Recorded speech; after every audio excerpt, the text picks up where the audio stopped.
500 वर्षों का इंतजार समाप्त करके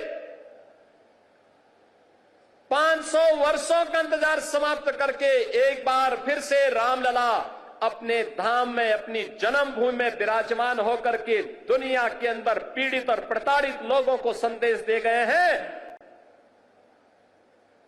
कि कभी भी अपने पथ से विचलित मत होइए, संघर्ष का रास्ता अपनाइए, सफलता जरूर प्राप्त करेगी, सफलता जरूर प्राप्त होगी। यह अवसर है हमारे पास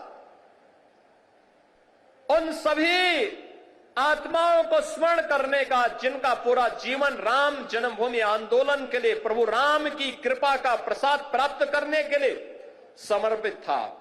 मैं इस अवसर पर उन सभी पूज्य संतों को नमन करता हूं, उन सभी हुतात्माओं के लिए जिन्होंने 3.5 लाख की संख्या में अपना शहादत दे करके एक ही तमन्ना के साथ इस धराधाम से विदा हो गए कि चाहे जैसे भी हो, हमारे बलिदान की कीमत पर ही सही, लेकिन अयोध्या में राम मंदिर का निर्माण होना चाहिए। उनका संकल्प पूरा हुआ। अयोध्या में राम मंदिर का भव्य निर्माण का कार्य पूरा हो चुका है। रामलला फिर से अयोध्या धाम में फिर से विराजमान हो चुके हैं।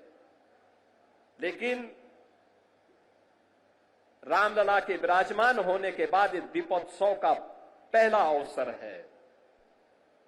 इससे पहले हम लोग बोलते थे और जो कहा सो करके दिखाया भी था।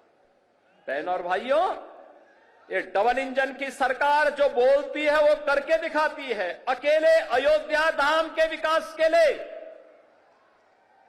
जिस अयोध्या में 2017 के पहले बिजली नहीं मिलती थी, यहां की सड़कों की स्थिति, यहां के घाटों की स्थिति, यहां के मठ और मंदिरों की स्थिति, और जिन लोगों ने राम को ही उपेक्षित कर दिया था और जिन लोगों ने भगवान राम के अस्तित्व पर ही प्रश्न खड़ा किए थे,